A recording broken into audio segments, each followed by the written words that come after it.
अस्सलामुअलैकुम, I am Hafsa and welcome to management lecture. आज का हमारा टॉपिक है steps of strategic management process. ठीक है, स्ट्रेटेजिक मैनेजमेंट प्रोसेस के कितने स्टेप्स हैं और उन स्टेप्स को हम लोगों ने डिटेल में स्टडी करना है। हमारे पास क्वेश्चन आ सकता है, explain what managers do during the 6 steps of strategic management process. Manager strategic management के 6 स्टेप्स के अंदर क्या करता है, किस तरह वो स्ट्रेटेजीज को अपनी ऑर्गेनाइजेशन में इम्प्लीमेंट करता है।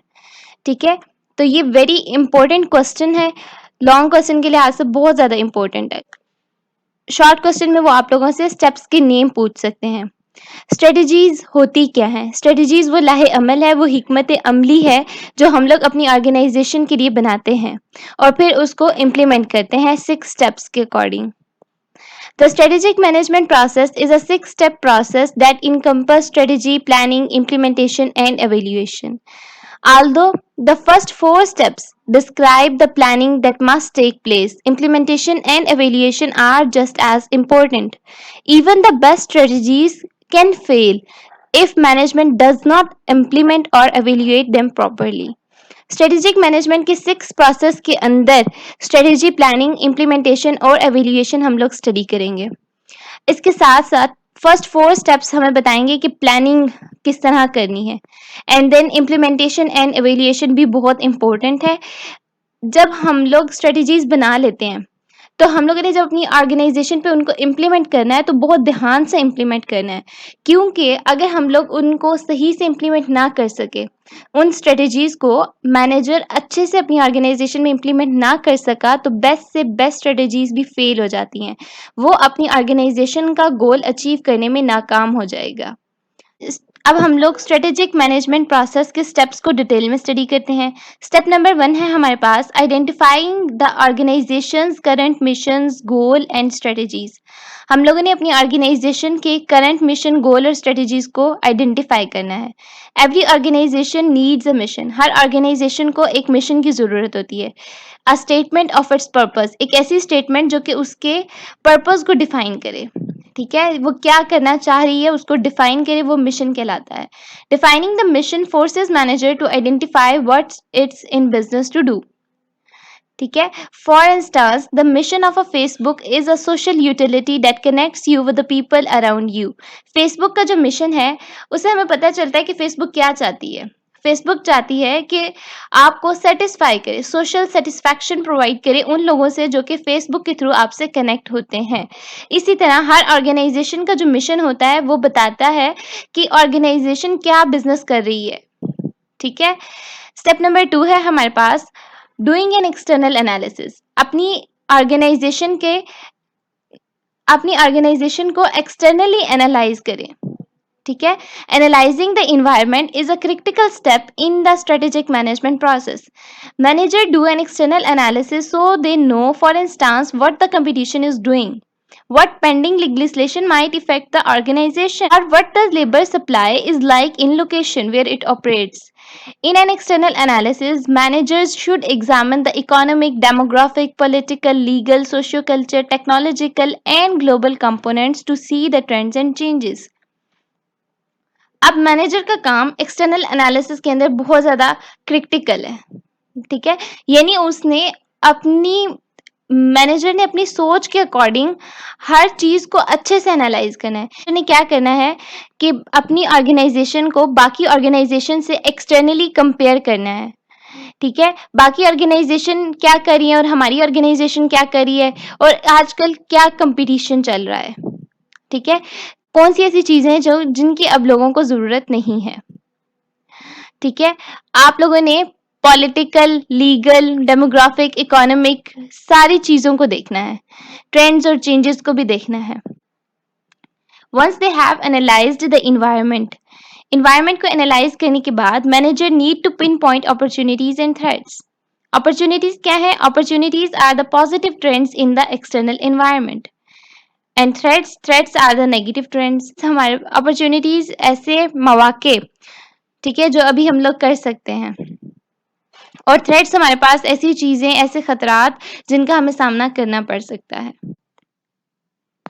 स्टेप नंबर 3 है हमारे पास डूइंग एन इंटरनल एनालिसिस। अब हम लोगों ने अपनी ऑर्गेनाइजेशन को इंटरनली एनालाइज करना है। Internal analysis provides important information about an organisation specific resources and capabilities. Internal analysis हमें अपनी ऑर्गेनाइजेशन के रिसोर्सेज और कैपेबिलिटीज के बारे में बताता है। An organisation's resources are its assets, financial, physical and human, that it uses to develop, manufacture and deliver products to its customer, जिनकी मदद से हम लोग अपनी प्रोडक्ट को डेवलप करेंगे और कस्टमर तक पहुंचाएंगे। They are what the organisation has. ये वो सब कुछ है जो कि ऑर्गेनाइजेशन के पास है। The other hand, its capabilities are its skills and abilities in doing the work activities needed in its business.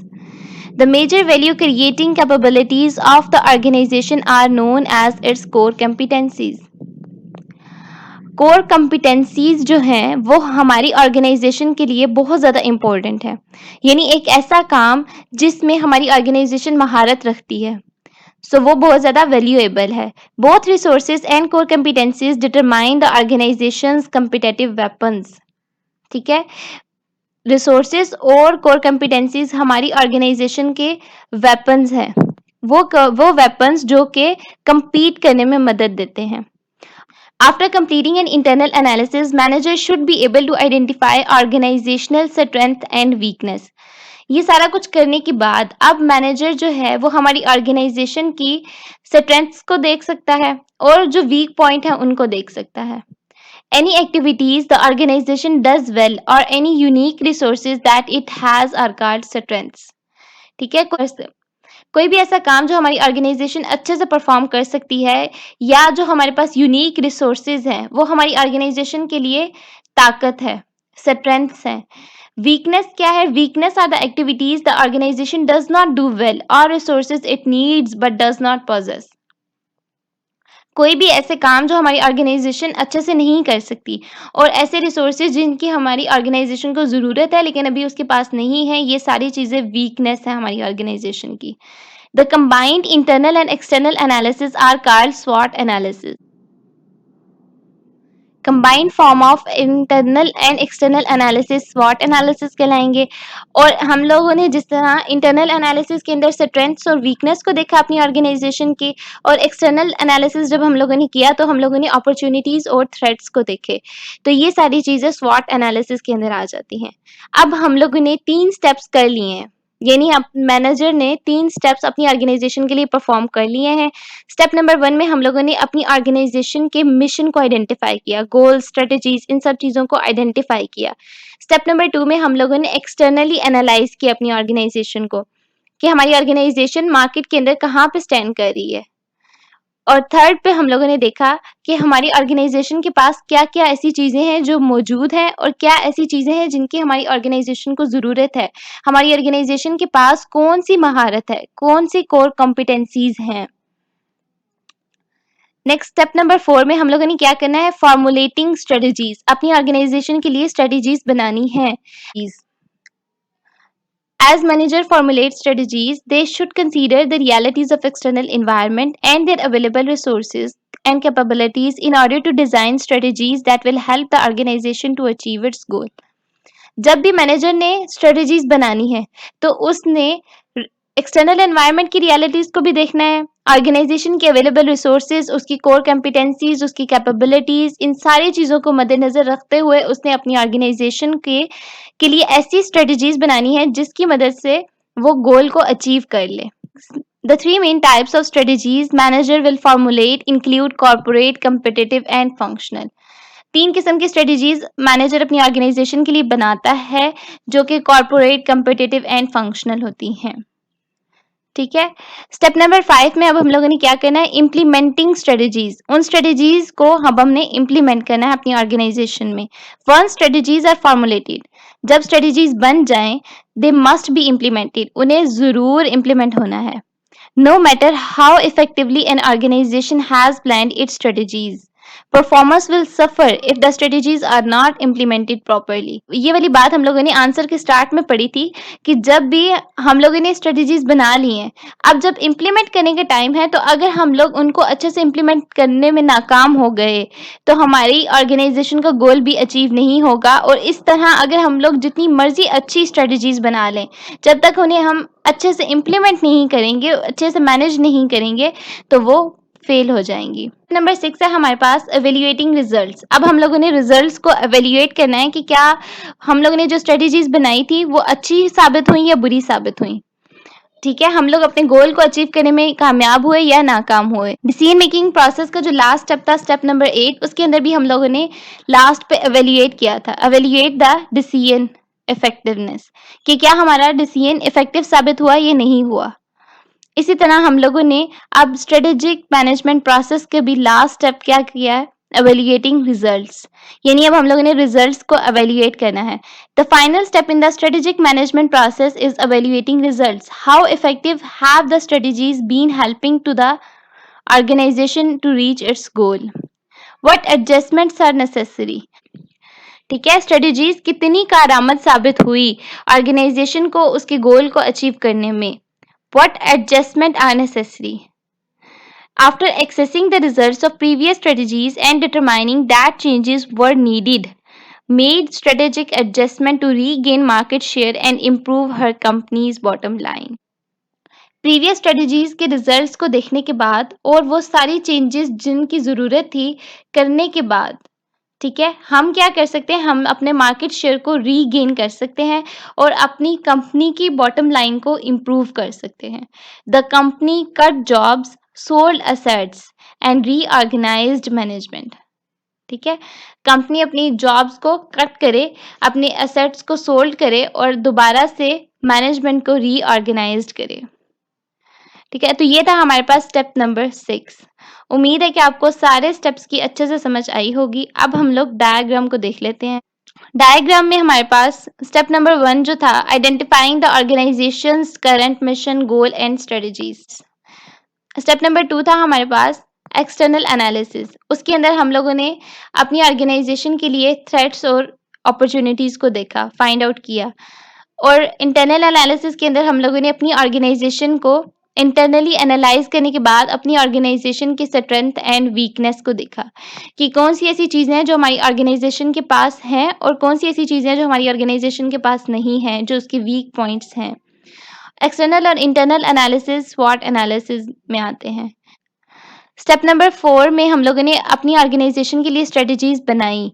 Step number 5 में उन स्ट्रेटजीज को हम लोगों ने इम्प्लीमेंट किया एंड लास्ट स्टेप 6 स्टेप में हम लोगों ने एवेल्युएट किया रिजल्ट्स को।